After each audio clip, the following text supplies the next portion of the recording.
Bonjour, aujourd'hui, on se penche sur un livre bien précis. Protocole drépanocytose 21 jours pour maximiser naturellement la qualité de vie.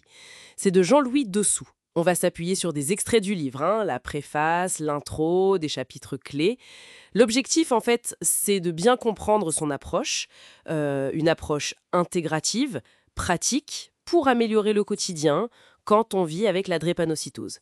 Il faut dire que l'auteur, Jean-Louis Dessous, c'est le fondateur de l'ESR, l'école de santé et réussite, et de la communauté CSR.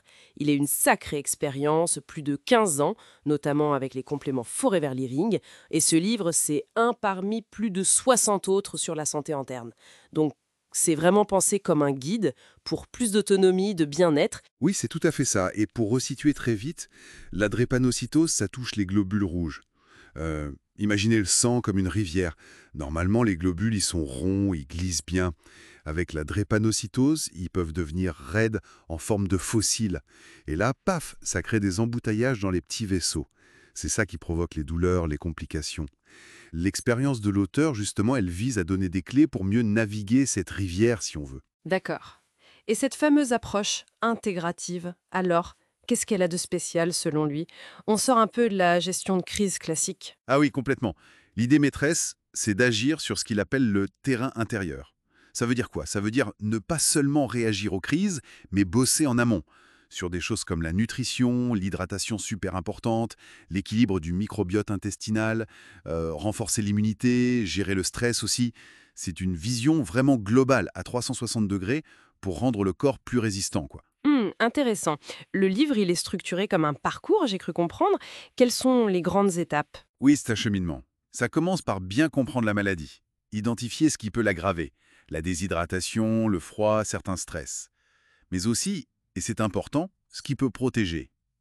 Ensuite, un gros morceau, nourrir le corps. Là, l'auteur insiste vraiment sur l'alimentation, avec des conseils sur les aliments amis, ceux à éviter ou limiter, et l'hydratation, encore une fois.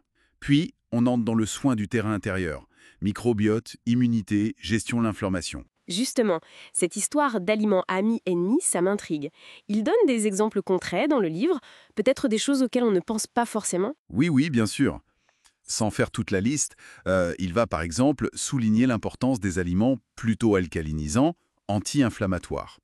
Et à l'inverse, conseiller de faire attention à ceux qui seraient plus acidifiants ou pro-inflammatoires selon son approche.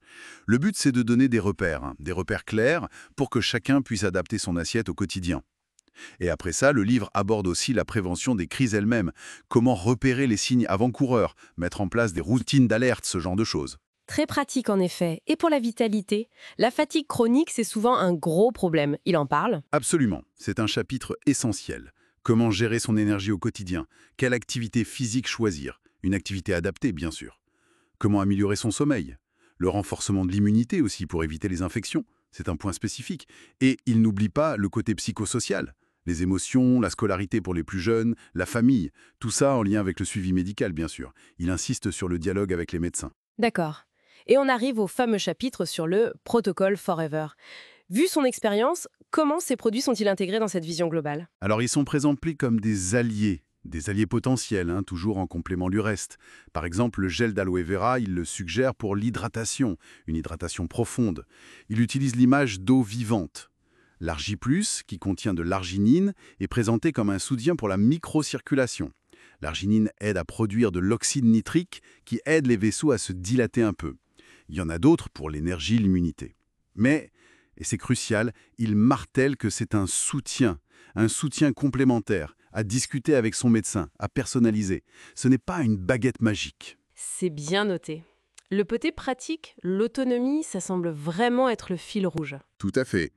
Le livre est bourré d'outils, des fiches pratiques, des routines types, des checklists pour quand on voyage, pour les repas. Il y a même un QCM pour s'auto-évaluer et des conseils spécifiques pour les enfants. Le message, c'est vraiment prenez les choses en main. Devenez acteur de votre qualité de vie en vous basant sur la connaissance et des actions concrètes. Donc pour résumer, ce livre, c'est une sorte de mode d'emploi assez complet pour ceux qui veulent agir sur leur qualité de vie avec la drépanocytose, avec une approche qui intègre tout, nutrition, hygiène de vie, et oui, des compléments comme ceux de Forever, mais toujours en plus du suivi médical. Exactement. Le message clé, c'est ça. Votre connaissance, c'est le pouvoir. L'action quotidienne sur son terrain intérieur, ça compte énormément. Et cette vision intégrative, elle peut vraiment aider à regagner un certain contrôle, à améliorer son bien-être, sa résilience, au-delà de la maladie elle-même. Et pour terminer, une petite piste de réflexion pour chacun. Au-delà des protocoles, qu'est-ce qu'on pourrait faire, nous, dès aujourd'hui? Une petite action inspirée par ces idées. Nourrir son corps, calmer son esprit, cultiver son jardin intérieur pour renforcer notre propre bien-être, tout simplement.